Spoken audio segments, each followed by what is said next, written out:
ko whaiwhai. They asked us what we wanted, and we told them that we want the sea, we want the ngahere, we want, you know, so everything from outside is inside. You look up top, you can see all the fish. You look out the windows, you get to see. We think that we're doing what we can today for our mokopuna, and hopefully the mokopuna will do what we do for their mokopuna.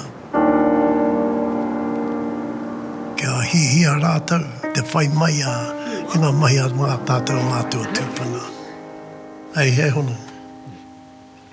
Good. What you got to say? Well, I think we've been blessed by God and blessed by people who've been awhinas and tautohoi our kaupapa.